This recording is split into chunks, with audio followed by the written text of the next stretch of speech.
Hello दोस्तों, all of you welcome back to my YouTube channel PSC Mantra. आज हम इस वीडियो में एमपीपीएससी मेंस एग्जाम के फर्स्ट पेपर के एपिसोड नंबर 17 में यूनिट 1 से 3 मार्क्स में पूछे जाने वाले हिस्ट्री सब्जेक्ट के इन 10 महत्वपूर्ण प्रश्नों के मॉडल आंसर्स को डिस्कस करेंगे। दोस्तों प्लीज आप इस वीडियो को एंड तक जरूर देखिएगा। तो चलिए हम इस वीडियो को जल्दी से स्टार्ट करते हैं और देखते हैं आज के इस वीडियो के फर्स्ट क्वेश्चन को।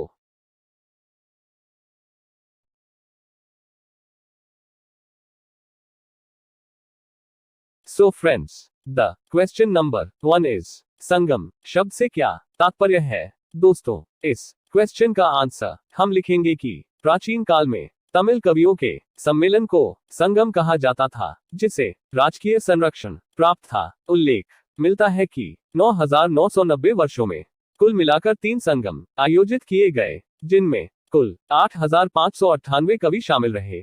इनमें कुछ कवित्रियां भी थी। प्रथम संगम के अध्यक्ष अगस्त्य ऋषि थे। दोस्तों आपको इसी प्रकार से अपने आंसर्स को to the point and limited words में डील करना है।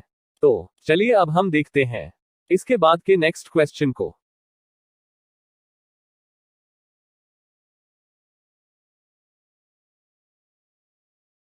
दोस्तों क्वेश्चन नंबर 2 है अगस्त्य ऋषि। इस क्वेश्चन का आंसर होगा कि अगस्त्य ऋषि संगम काल के प्रमुख विद्वान थे।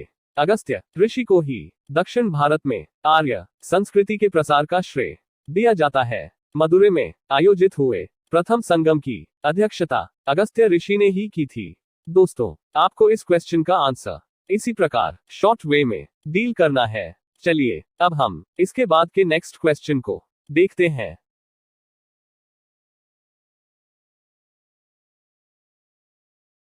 फ्रेंड्स, हमारा क्वेश्चन नंबर 3 है प्रमुख संगम साहित्यों के नाम लिखिए। दोस्तों इस क्वेश्चन का आंसर होगा कि प्रमुख संगम साहित्यों के नाम निम्नलिखित है। 1 तोल्काप्पियम, 2 तिरुकुरल, 3 मणिमेखले, 4 जीवक चिंतामणि आदि ये कुछ प्रमुख संगम साहित्य है। दोस्तों आपको एग्जाम में इसी प्रकार डायरेक्ट फैक्ट्स लिखकर अपने आंसर को लिखना है। चलिए अब हम देखते हैं इसके बाद के नेक्स्ट क्वेश्चन को।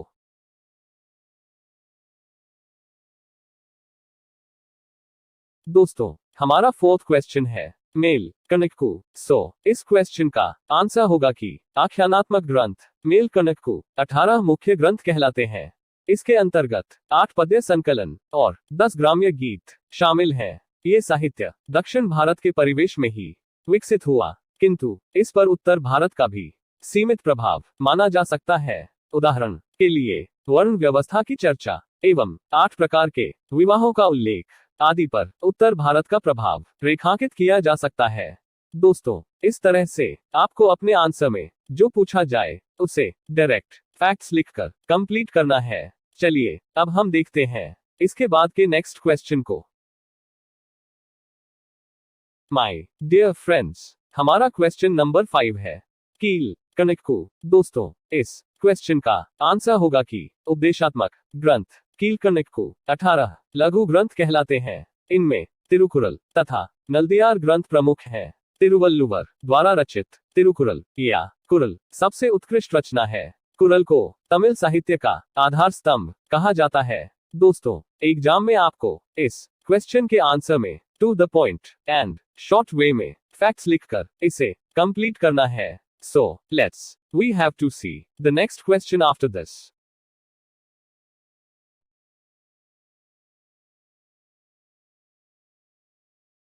तो दोस्तों क्वेश्चन नंबर 6 है तोल्काप्पियम।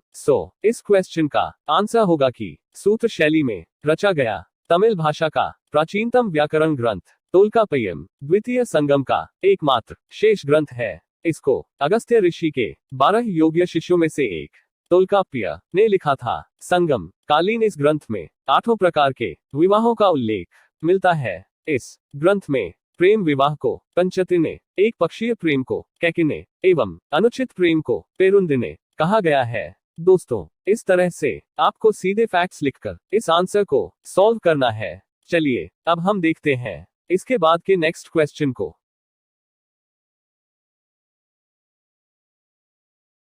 दोस्तों क्वेश्चन नंबर 7 है शिल्पाधिकारम। सो इस क्वेश्चन का आंसर होगा कि शिल्पाधिकारम ये संगम काल का सबसे आरंभिक व महानतम महाकाव्य है।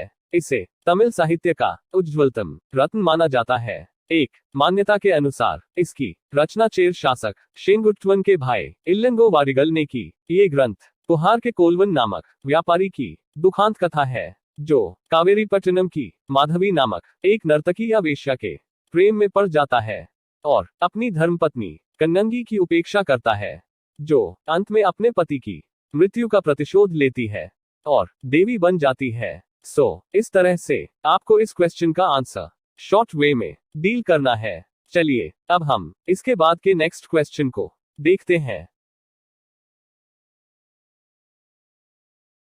सो फ्रेंड्स, हमारा क्वेश्चन नंबर 8 है मणिमेखले। दोस्तों, इस क्वेश्चन का आंसर होगा कि इस महाकाव्य की रचना मदुरै के एक बौद्ध व्यापारी सीतले सत्यनार ने की। ऐसा माना जाता है कि जहां शिल्पाधिकारम की कथा समाप्त होती है, वहीं से मणिमेखले की कथा शुरू होती है। इस महाकाव्य की नायिका मणिमेखले है, जो कोलवन और माधवी से उत्पन्न पुत्री है। इसमें मणिमेखले के साहसिक जीवन का वर्णन है।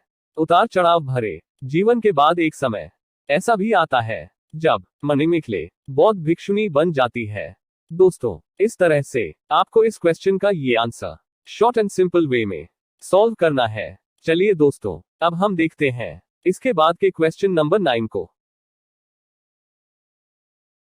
दोस्तों, क्वेश्चन नंबर 9 है शेंगुट्टवन। सो इस क्वेश्चन का आंसर होगा कि शेंगुट्टवन या धर्मप्रायण कुट्टवन चेर वंश का सबसे प्रसिद्ध शासक था, जिसका गुणगान कवि भरण ने भी किया है। इस शासक को लाल चेर या भला चेर भी कहते हैं। इसके काल में विशेष घटना पत्तिनी या पत्नी पूजा का प्रारंभ होना है। इसे कंगी पूजा भी कहा गया है। बलिपुरम के युद्ध में इसने 9 चोल शासकों को पराजित किया तथा कदंबों का विनाश किया। इसके बाद ही इसने कदल पिरक को अतिया अर्थात समुद्र को पीछे हटाने वाला की उपाधि धारण की। दोस्तों, आप इस क्वेश्चन के आंसर में कोई भी 3 फैक्ट्स लिख सकते हैं। चलिए अब हम देखते हैं इसके बाद के नेक्स्ट क्वेश्चन को।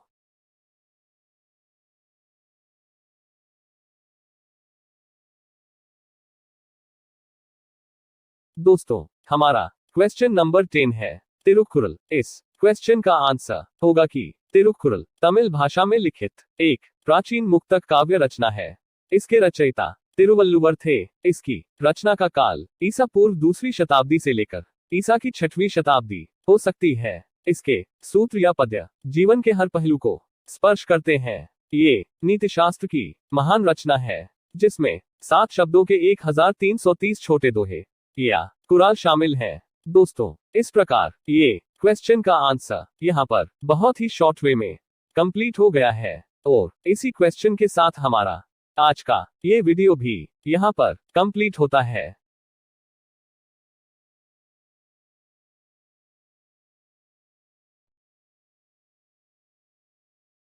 Thank you so much friends, इस वीडियो को लास्ट तक देखने के लिए। आई होप आपको ये वीडियो पसंद आया होगा। इसके बाद के आने वाले नेक्स्ट वीडियोस में भी हम MPPSC मुख्य परीक्षा में पूछे जाने वाले सभी संभावित 3 मार्कर क्वेश्चंस के मॉडल आंसर्स को यूनिट वाइज सॉल्व करते हुए पूरा सिलेबस कंप्लीट करेंगे। तो दोस्तों, आप इस चैनल के साथ बने रहिएगा। अगर आपको ये वीडियो पसंद आया है तो प्लीज इसे लाइक, कमेंट और अपने दोस्तों के साथ भी शेयर जरूर करें। और अगर आप इस चैनल पर नए हैं तो इसे सब्सक्राइब करके पास में बने बेल आइकॉन को भी प्रेस करिए, जिससे मैं जब भी नए वीडियोस को अपलोड करूं तो सबसे पहले नोटिफिकेशन आपको मिले। तो दोस्तों, जल्दी ही मिलते हैं नेक्स्ट वीडियो में। तब तक के लिए जय श्री महाकाल, श्री शिवाय नमस्तुभ्यम, जय हिंद, जय Bharat. Thank you once again.